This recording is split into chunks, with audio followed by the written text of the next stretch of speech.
नमस्कार।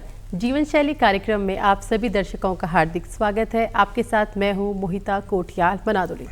दर्शकों, स्वास्थ्य के 3 स्तंभ हैं: पोषण, शारीरिक व्यायाम और नींद। ये तीनों एक दूसरे से जुड़े हुए हैं, लेकिन वर्तमान समय में जो हमारी जीवन शैली है, इसमें ना तो हमारे पास जो सोने का समय वो ही निर्धारित है और ना हमारे जागने का जो समय वो निर्धारित है, जिसकी वजह से इसका जो असर है हमारे स्वास्थ्य पर पड़ रहा है।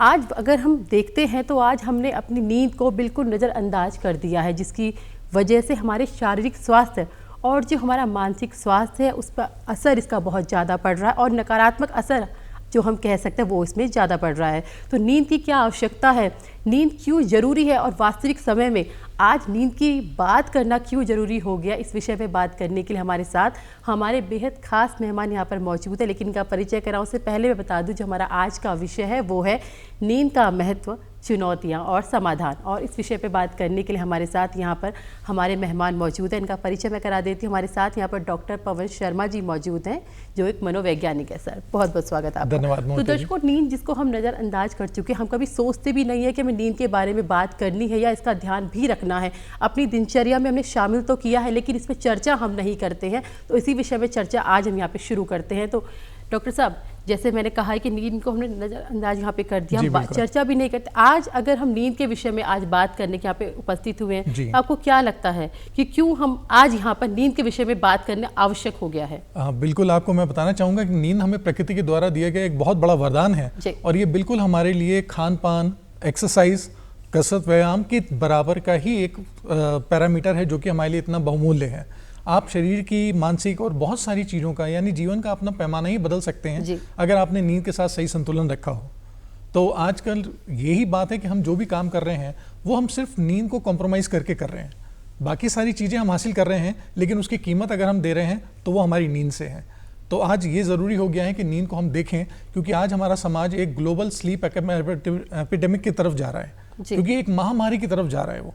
तो उसको अगर हम बचा लेंगे तो ज़्यादा अच्छा हो जाएगा, क्योंकि कहीं ना कहीं ये नींद हमारे लिए सेहत, हमारे रिश्ते, हमारे प्रोफेशन, हमारी पढ़ाई या हमारे जीवन का एक जो प्रकार है वो सारी चीज़ें बदल रही है। डॉक्टर साहब, जैसे हम आम इंसान ये मानते हैं कि सोने का मतलब जो हमें लगता है कि दिन भर हम क्योंकि काम करते हैं, एक रात का समय ऐसा है जिस वक्त हम काम नहीं करते हैं या फिर एक अंधेरा होता है तो हम बाहर जाके काम नहीं कर सकते। वैसे तो अब नाइट कल्चर स्टार्ट हो गया है, लेकिन एक अमूमन अगर हम बड़े परिप्रेक्ष्य में बात करते हैं तो नींद उस वक्त हमें लगता है सिर्फ वो एक वक्त है कि जब हमें सोना है। जी नहीं, ऐसा होता है कि हम लोग जो पैदा हुए हैं, प्रकृति ने हमें अलग अलग तरीके से बनाया, क्योंकि हम पहले एक कबीले जैसे रहते थे, ट्राइब के हिसाब से। तो ऐसे ही बहुत सारी और दूसरी प्रजातियां भी हैं जानवरों में जो कि सुबह सोती हैं, कुछ होती हैं रात में सोती हैं। इसी तरह से हमारे लिए जो इंसान है, हमें भी अलग अलग कैटेगरी में रखा गया है। हम में कुछ ऐसे लोग हैं जो कि नाइट टाइप हैं, यानी रात में जागते हैं, कुछ ऐसे हैं जो कि दिन में जागते हैं, और कुछ ऐसे हैं जिनको शायद दोपहर में नींद आती है। ये सिर्फ इसलिए था खासतौर से कि हम लोग समूह में रहें और एक दूसरे को बचाव कर सकें। तो ऐसी चीज़ों को लेकर के हम इवॉल्व हुए हैं, लेकिन जैसे जैसे हम इवॉल्व हुए हैं हमारी नींद भी इवॉल्व हुई है, और वो उस एवोल्यूशन के हिसाब से हमने कहीं ना कहीं अपनी नींद को सबसे ज़्यादा नेग्लेक्ट करके इसलिए रखा है कि हमें लगता है कि जीवन पैदा होने के लिए जब हम सो रहे होते हैं तो कहिए कि नींद हमारे लिए कुछ भी एक रिवॉर्डिंग चीज़ नहीं है। ना ही हम कंज्यूम कर रहे हैं, ना ही प्रोड्यूस कर रहे हैं। यानी सोते समय ना ही हम अपने मेट्स को तलाश कर रहे हैं, ना ही सोते समय हम खाना ढूंढ रहे हैं, ना ही सोते समय हम अपने जो युवा लोगों की बचत कर रहे हैं। और ख़ास तौर से कहिए कि नींद के समय पे, सोते समय हम सबसे ज़्यादा असुरक्षित होते हैं। फिर इसी चीज़ को लेकर के अगर हम देखें तो नींद हमारे लिए बहुत ज़्यादा कॉम्प्रोमाइज़ वाली चीज़ बन गई है। लेकिन प्रकृति ने जो हमें नींद दी है वो कहीं भी हमें गेन करने के लिए नहीं दी है, वो कहीं भी हमें कुछ उत्पादन करने के लिए नहीं दी है। हमें वो रिटेन करने के लिए दी है कि जो हमारी ऑलरेडी शक्तियाँ हैं, सामर्थ्य हैं, उसको हम कैसे रिटेन कर सकते हैं। यानी दिन भर में आप जितनी भी ऊर्जाएं जब खपत करते हैं, काम करते हैं, जब उसको आपको वापस उत्पादन लाना हो, वापस उसको मेंटेन करना हो, आपको शारीरिक क्षमता का या मानसिक क्षमता का जब वापस वही स्तर हासिल करना हो, वो आप नींद से कर सकते हैं। टेक्निकल भाषा में हम लोग कहते हैं पी और पीसी बैलेंस। यानी पी होता है प्रोडक्शन और पीसी होता है प्रोडक्शन कैपेसिटी। यानी अगर हम प्रोडक्शन कैपेसिटी का ध्यान रखेंगे तो यकीनन अगली बार भी हम प्रोडक्शन अच्छा कर लेंगे। यानी जैसे ही हम अपनी नींद सही करेंगे तो दूसरे दिन हम बहुत ज़्यादा अच्छे, उत्साहित, स्फूर्तिदायक, स्वस्थ और बड़े अच्छे तरह से जाग के अगला दिन काम कर सकेंगे।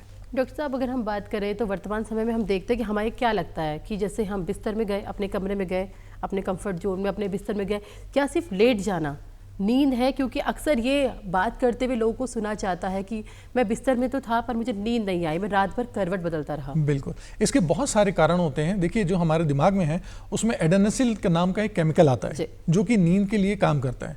लेकिन जब हम बहुत सारे काम ऐसे करते हैं दिन में तो वो हमारे केमिकल को डिले कर देता है। जैसे कई लोग बहुत सारे चाय पीते हैं, कॉफ़ी पीते हैं, कैफीन होता है उसमें, तो उसकी वजह से वो हमें जगाने का काम करता है।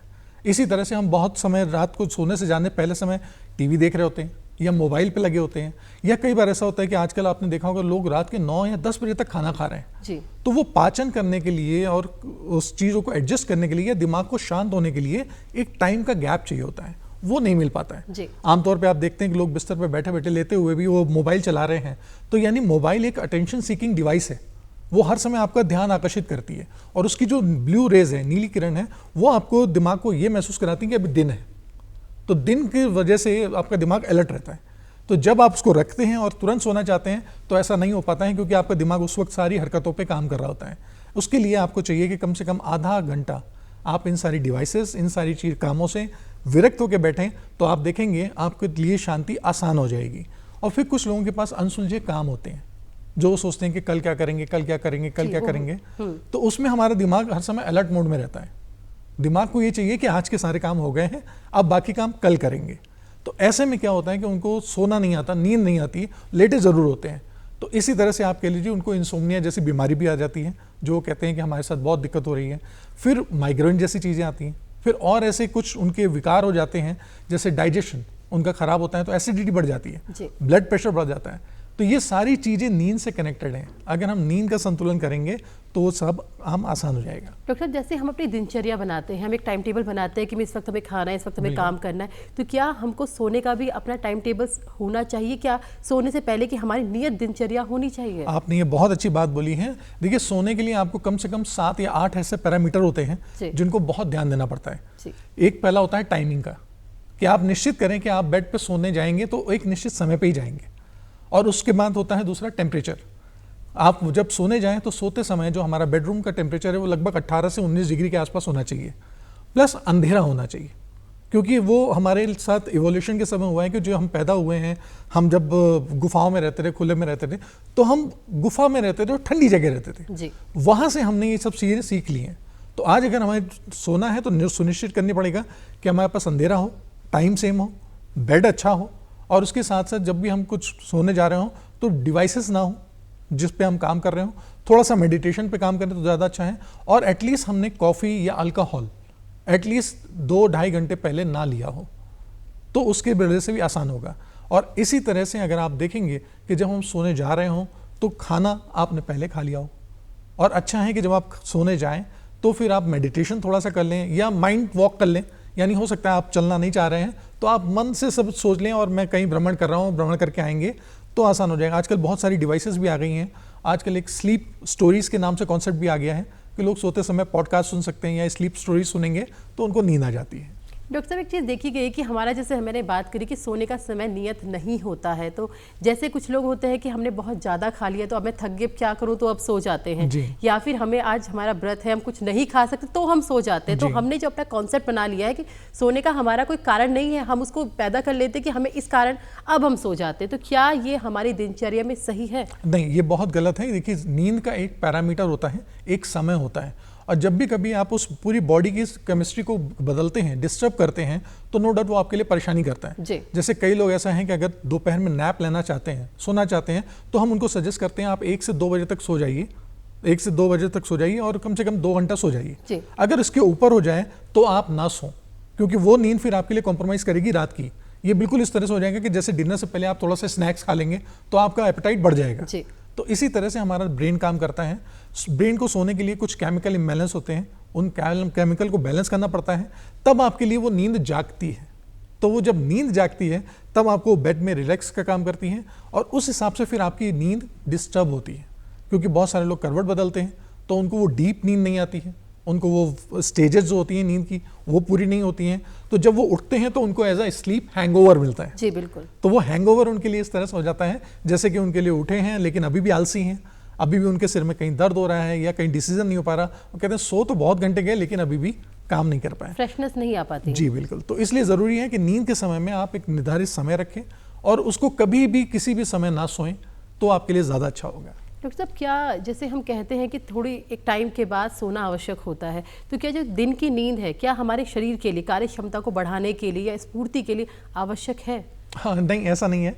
नींद हमारे लिए खासतौर से रात के लिए ही ज़रूरी है, क्योंकि रात में जो हम सोते हैं उस हिसाब से हमारे पास ये होता है कि अब हमें काम नहीं करना है, तो हमारे अंदर वेलनेस केमिकल रिलीज होते हैं, हमारे अंदर जो टॉक्सिन्स है वो हटते हैं, हमारा इम्यून सिस्टम बढ़ता है, हमारी जो एंग्जाइटी है, हमारे जो ट्रॉमाज हैं वो सब खत्म होते हैं और हमारी बॉडी की अपनी कोप करने की जो कैपेबिलिटी है वो बढ़ जाती है।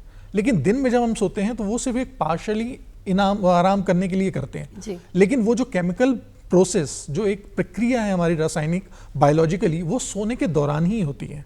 तो वो सोना अगर नहीं होगा तो यकीनन हमारी वो प्रक्रिया नहीं होगी, तो उस वजह से हमारे लिए क्या होता है, वो सोने का जो पैटर्न है वो ब्रेक होगा और वो पैटर्न हमारे लिए दिक्कत करता है कि वो जब नींद पूरी नहीं होती है तो हमारे ब्रेन में डैमेज होता है, हमारी नर्व डैमेज होती हैं, हमारे ग्लियल सेल डैमेज होते हैं और वो फिर कभी दिन में आपको कहीं ना कहीं खामियाजा भुगतना पड़ता है, क्योंकि वो नींद झपकी आना कहीं ना कहीं हमारे लिए काम के लिए नुकसानदायक होता है। डॉक्टर, अगर हम एज फैक्टर की बात करें, क्योंकि अलग अलग एज में आपके सोने का पैटर्न अलग अलग होता है, अगर हम बात बच्चों की करते हैं कि बच्चे बहुत ज़्यादा एक्टिव रहते हैं, तो क्या उनकी स्थिति में अगर हम बात करें, क्या उनको दिन में सुलाना आवश्यक है? क्योंकि बच्चे से स्कूल जा रहा है, फिर दिन में आते हैं, बच्चे ट्यूशन जाते हैं, बहुत हेक्टिक शेड्यूल उनका रहता है, वक्त नहीं होता, ऐसे में बच्चों का जो सोने का शेड्यूल है वो क्या होना चाहिए? नहीं, ये बहुत अच्छी बात है, क्योंकि आप देखेंगे बच्चों को सुलाने में हम लोग का हमेशा ज़्यादातर रहता है बच्चे सिर्फ खाते हैं और सोते हैं, इतनी सी बात होती है। तो ये आप ध्यान रखिए कि शरीर को पोषण चाहिए उसका, और जब वो बच्चे ज़्यादा सोते हैं, जैसे आमतौर पे आप देखते हैं कि शाम को ही हम लोग बच्चों को सुला देते हैं, तो जब सुला देते हैं तो कहीं ना कहीं उनकी मेमोरी ज़्यादा अच्छा काम करना शुरू करती है, मेमोरी रिटेंशन होता है, जितना भी मेमोरी में आया है वो रिकॉल हो पाएगा, यानी वो उनकी लर्निंग स्टेज में जाता है। और जैसे जैसे वो एडोलेसेंट होते हैं, यानी जवान होने लगते हैं, युवा होने लगते हैं, उनका नींद का टाइम कम होने लगता है, यानी वो शाम की जगह वो मिडनाइट पे सोने लगते हैं, वो आधी रात पे सो रहे होते हैं और सुबह जल्दी उठ जाते हैं। तो इस तरह से उनकी पढ़ाई भी डिस्टर्ब होती है, काम ज़्यादा दिक्कत होता है।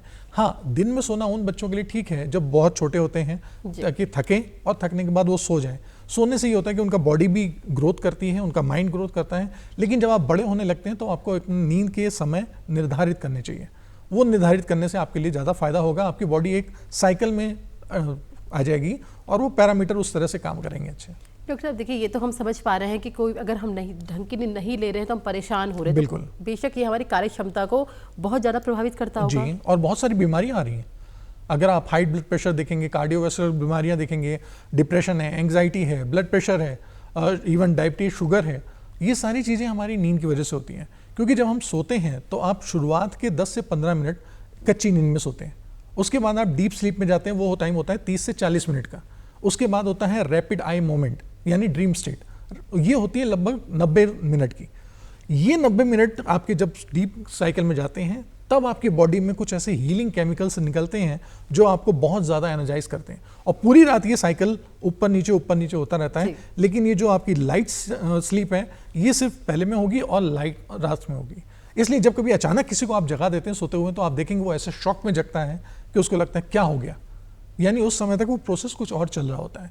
तो ये डीप स्लीप में जाना बहुत ज़रूरी है। और आज की तारीख में ये आपको बता दूं कि अक्रॉस द ग्लोब जो कि हम लोग सजेस्ट करते हैं लोगों को करीबन 8 से 9 घंटा जरूर सोएं।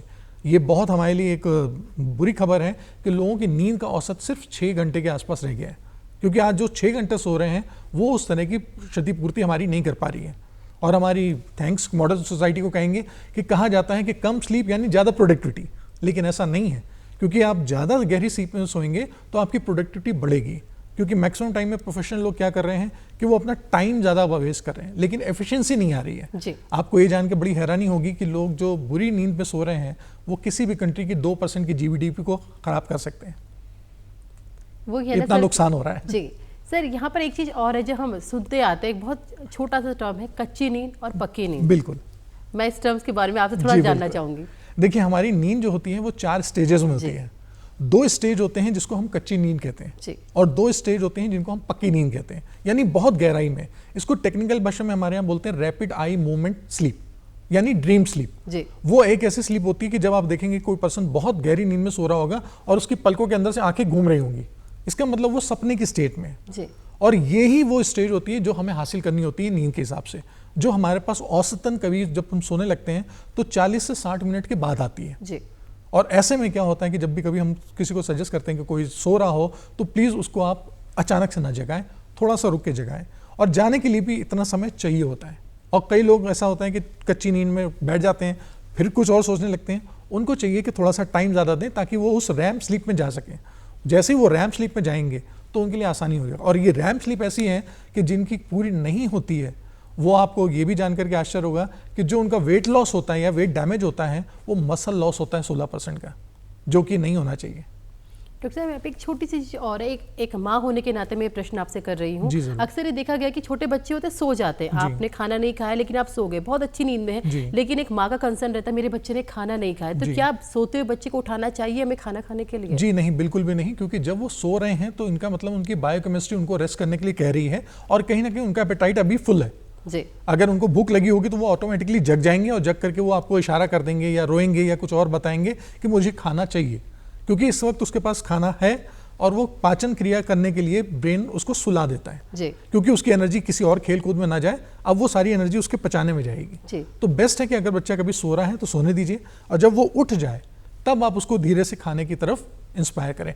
और ये जरूर मैं आपको बताना चाहूँगा कि आपने एक बहुत अच्छा टॉपिक उठाया है कि जब बच्चे को खिलाएं तो कृपया पहले उसको देखने दें खाना, उसको उसकी महक सूंघने दें और उसके बाद उसको जब टेस्ट लगे थोड़ा थोड़ा फिर खाना खिलाएं। हम लोग क्या करते हैं कि खाना उसको पूरा खत्म करते हैं कि पूरा खाना खत्म कर लो बेटा, खत्म मत कराइए, उसको उस खाने की सेंसेस चाहिए, क्योंकि वो जब सेंसेस मिलेंगे उसको कैसा खाना सूंघ रहा है, कैसा खाना टेस्ट में है, तब शायद वो उस खाने के साथ ज़्यादा बंध पाएगा।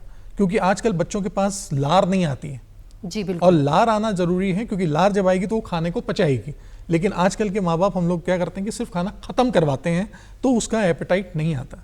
और ये कहावत में कहा गया कि हम लोग पहले खाना आंखों से खाते हैं, फिर नाक से खाते हैं, फिर मुंह से खाते हैं, यानी पहले देखें जी, सूंघे, चखें, दम खाएं। तो डॉक्टर साहब, तो क्या हम ये कह सकते हैं कि जो हमारी लो इम्यून सिस्टम है इसकी वजह यही है?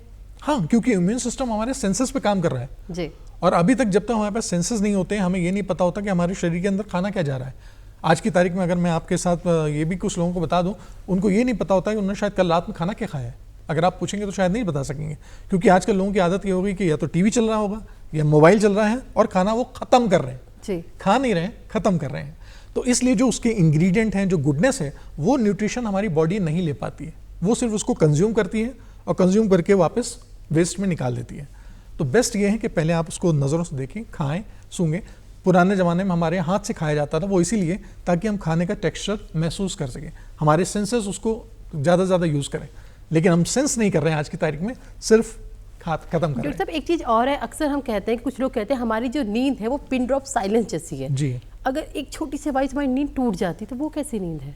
देखिए, वो ज़्यादातर असुरक्षा वाले लोग हैं जी। उनके दिमाग में हर समय असुरक्षित माहौल वाला काम रहता है। वो इस तरह से होते हैं कि कहीं भी हैं तो उनको लगता है कि मैं असुरक्षित हूँ, तो कहीं ना कहीं उनके पास विचार ऐसे हैं असुरक्षा के भाव के, तो उसमें उनको थेरेपी देनी पड़ती है ताकि जो उनके असुरक्षा के भाव हैं वो हट जाएं और वो गहरी नींद रहे। गहरी नींद का मतलब सुरक्षा से होता है। जब आप सुरक्षित महसूस करेंगी तभी आप किसी जगह पर अच्छे से सो पाएंगे। आप अक्सर आजमाएंगे कि आप जब कभी मेहमानों के या दोस्तों के यहाँ जाते हैं कहीं और, तो आपका बिस्तर बदल जाता है, माहौल बदल जाता है, वहाँ नींद नहीं आती, क्योंकि वहाँ पर आप असुरक्षित सा महसूस करते हैं। और जैसे ही वहाँ पे आप थोड़ा सा ढल जाते हैं, नींद अच्छी आ जाती है। डॉक्टर साहब, एक मनोवैज्ञानिक के तौर पे आपके पास बहुत से लोग आते होंगे, हमने देखा कि बहुत लोग कहते हैं हमें नींद नहीं आती तो हम मेडिसिन खाते हैं, गोलियां लेते हैं। ये लेना कितना सही है एक सुरक्षित नींद के लिए? नींद तो नींद होती है। ये दवाइयाँ जितनी भी खाते हैं हम लोग, या जितना भी हम आर्टिफिशियल या कॉस्मेटिक चीज़ें ले रहे हैं ऊपर से, ये हमें नींद नहीं देती है, ये हमें बेहोश करती है। नींद हमारे अंदर से आती है, बॉडी से। जैसे अगर आपको बताया कि एड्रेनलिन जो केमिकल है हमारा एडिसन, वो हमारी नींद के लिए, और जब आप कैफीन पी लेते हैं तो हमारे न्यूरॉन्स के ऊपर एक कैप जैसा या मास्क लग जाता है, तो वो केमिकल उनसे टच नहीं होता है और उसको नींद में कन्वर्ट नहीं करता, तो वो जगाता रहता है। मैं आपके माध्यम से ये जरूर बता दूं कि जो लोग दिन में कॉफ़ी पीते हैं उसका असर 12 घंटे तक हमारी बॉडी में रहता है, यानी 12 घंटे तक वो आपको जगाए रखने का काम करता है। तो हाँ, कॉफ़ी अगर पीनी है तो विदाउट कैफीन पी सकते हैं, क्योंकि कैफीन में ऐसा तत्व होता है जो आपको जगाए रखता है। कैफीन एक तरह से मैं कह सकता हूँ कि लीगल आपके लिए वो एक स्टेरॉइड है जिसको कि हमने अलाउ कर रखा है। लेकिन जो लोग आपने बताया कि जो लोग कह रहे हैं नींद नहीं आ रही, बेहतर है अगर वो नींद नहीं आ रही है तो वो नींद पे फोकस ना करें, क्योंकि जब वो नींद पे फोकस करते हैं तो उसका दिमाग उन चीज़ों पे कॉन्सेंट्रेट करता है जो नहीं है जी। तो उनको उस वक्त ये कहना है कि ठीक है मुझे नींद नहीं आ रही, वो बार बार घड़ी देखते हैं, उनको अच्छा है कि लेट जाएं और कहें चलो नींद नहीं आ रही, मैं रेस्ट कर लेता हूँ, मैं आराम कर लेता हूँ, सिर्फ आराम के लिए लेट जाए। और जब वो आराम की फीलिंग लाएंगे तो आप देखेंगे उनका बॉडी बहुत न्यूट्रल होगा, ब्रेन काम होगा और वो सारे सिम्टम्स देना शुरू करेगा जो एक नींद के लिए ज़रूरी है।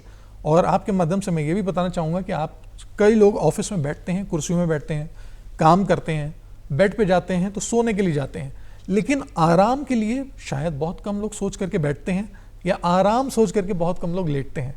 तो हमने खुद अपनी ऐसी कुछ प्रोग्रामिंग कर ली है जिससे हमें जो अच्छे टर्म्स मिलते हैं वो नहीं मिल पा रहे हैं। तो आराम की तरह से अगर आप लेटेंगे तो ज़्यादा अच्छा होगा और नींद अपने आप आ जाएगी। तो डॉक्टर साहब, एक अच्छी नींद के लिए क्या आवश्यक है और नींद को बढ़ाने के लिए, कुछ लोग कहते हैं हमारी नींद की जो ड्यूरेशन है बहुत कम है, नींद को बढ़ाने के लिए आपको किस तरह की तैयारी, किस तरह के कार्य आपको करने चाहिए? सबसे ज़्यादा जरूरी तो ये है कि आपका शरीर थका हुआ हो, क्योंकि आजकल हम लोगों के पास शारीरिक श्रम थोड़ा कम है, हम डिजिटल हो गए हैं, रिमोट पे चलते हैं, तो जब शारीरिक श्रम कम होगा तो उतनी ज़्यादा थकान नहीं होगी।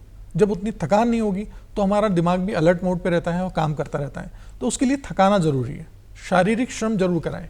लेकिन अब लोग क्या करने लगे कि थकाने के लिए हम ओबेसिटी का सहारा लेने लगे। अगर जगह है चलो कुछ खा लेते हैं, फ्रिज में देख लिया क्या है, या हमने कुछ फास्ट फूड मंगा लिया, तो उसके बाद हमें नींद इसलिए आती है क्योंकि हमारा ब्रेन कहता है कि जितनी भी ऊर्जा हम आपके शरीर को चलाने के लिए ले रहे हैं, अब ये ऊर्जा हम उस खाने को पचाने के लिए लेंगे, तब वो आपको सुला सकता है।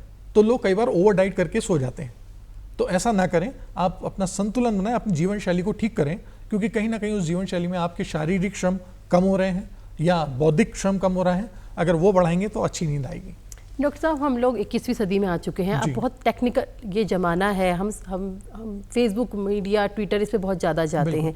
अगर हम देखें आज के एक टर्म मैंने जो सुना है वो है नींद डाइवोर्स, ये क्या टर्म है और ये ऐसा कैसे हो सकता है? बिल्कुल, ये आजकल के युवाओं में बहुत चलती एक प्रथा सी हो गई है जिसको हम लोग स्लीप डाइवोर्स कहते हैं। जी। असल में क्या होता है कि जब कभी भी रिलेशन होता है किसी के साथ तो रिलेटिव्स एक साथ तो रहते हैं, कपल्स एक साथ रहते हैं, लेकिन जो एक आराम का समय होता है जब वो सोना चाहते हैं, तो उस सोने में कई बार ऐसा होता है कि दोनों की चॉइसेस या दोनों की हरकतें एक दूसरे को डिस्टर्ब करती हैं। या हो सकता है किसी का खर्राटे लेना, या हो सकता है किसी के हाथ पैर चलाना, या किसी की कोई ऐसी रात में हरकतें जिसकी वजह से पहले वाले की नींद टूटती हो। तो कुछ लोगों ने ऐसा डाइवोर्स के लिए भी अप्लाई करा है, तो ये उनकी सॉल्यूशन के लिए स्लीप डाइवोर्स निकाला है कि वो भले ही प्रेम प्रसंग करें या बैठें, एक दूसरे से जो भी कुछ करना हो वो एक साथ बैठें, रात को जब तक बैठना बैठना, लेकिन जब तक सोएं तो सोएंगे वो अलग अलग कमरों में या अलग अलग जगह पे। इवन वो एक कमरे में भी नहीं सो पाते हैं, या ऐसा भी नहीं कि उन्होंने बेड को 2 पार्ट कर दिए हों अलग अलग, क्योंकि उनको लो दूरी जरूरी हो जाती है। तो ऐसा स्लीप डाइवोर्स का टर्म लगा करके लोग अपनी शादियां बचा रहे हैं, सिर्फ सोने के लिए वो दूसरे के अलग कमरे में जाते हैं, बाकी पूरा दिनचर्या एक साथ चलती है। ये तो शादी बचाने की बात है, शादी करने के लिए भी लिखा जा रहा है कि हम मतलब दिन में सोते हैं या रात में सोते हैं। बिल्कुल, क्योंकि जितने भी मैट्रिमोनियल साइट्स हैं या डेटिंग साइट्स हैं कई जगह कह लीजिए, तो वहाँ जहाँ पे अब लोग प्रोफाइल अपना लिखते हैं, उस प्रोफाइल में लोग ब्लड का ग्रुप लिखते हैं, अपनी एज हाइट लिखते हैं, उसके साथ साथ वो अब ये लिखने लगे हैं कि आई एम नाइट टाइप और I am day type, means मैं दिन में ज़्यादा जागने वाला हूँ या मैं रात को जागने वाला हूँ। तो अगर इस तरह से वो हाईलाइट करने लगे हैं तो आप ये समझ लीजिए वो सामने वाला कपल भी ऐसा चाहते हैं कि वो उसके साथ जुड़े, और अगर कभी मिसमैच हो जाएगा तो पक्का है वहाँ दिक्कत आनी है। तो ये हमारी जीवन शैली को किस तरह प्रभावित कर रहा है, आपको क्या लगता है? हर तरह से, क्योंकि आज हम लोग जो मॉडर्न सोसाइटी में हैं, हमने बहुत सारी चीज़ें अपनी कॉम्प्रोमाइज़ कर दी, हमने अपना लाइफ पूरी तरह से ख़राब कर रखी है, और जो सबसे ज़्यादा बढ़िया डिवाइस हमारे हाथ में मोबाइल है उसने बहुत ज़्यादा कुछ कर रखा है। क्योंकि अब हम सिर्फ ये देखना चाहते हैं कि जितना भी डिजिटल या जितना भी ज़्यादा हम काम करें वो ज़्यादा अच्छा। जी। आप देखेंगे कि लोगों को आजकल 2 GB 5 GB डाटा मोबाइल में उनके पास मिलता है। जी। उनको ये परवाह नहीं है कि मेरा सोने का टाइम हो गया, वो कहते हैं आज मेरा डाटा खत्म नहीं हुआ है, खत्म नहीं हुआ, तो उसको खत्म करने के लिए वो अगले 2-3 घंटे के लिए अपना टाइम खराब करते हैं, यानी कॉम्प्रोमाइज़ कर रहे हैं अपनी लाइफ का। तो ये सोच भी गलत है। तो इसलिए ज़रूरी है कि जब भी कभी सोने लगें तो उस समय आप अपना मोबाइल साइलेंट करके रख दें, हाँ उसके नोटिफिकेशन भी बंद कर दें, और अगर रात में काम नहीं करते हैं तो बेहतर है कि आप डाटा भी बंद करके रखें। ये वो लोग हैं जो हॉस्पिटलिटी से जुड़े हुए हैं, जो इमरजेंसी सर्विस में हैं, उनके लिए नहीं लागू होता है, लेकिन बाकी लोगों के लिए ज़रूरी है कि डिवाइसेस एटलीस्ट अगर हो सके तो दूसरे कमरे में रखें, बेडरूम में भी ना रखें।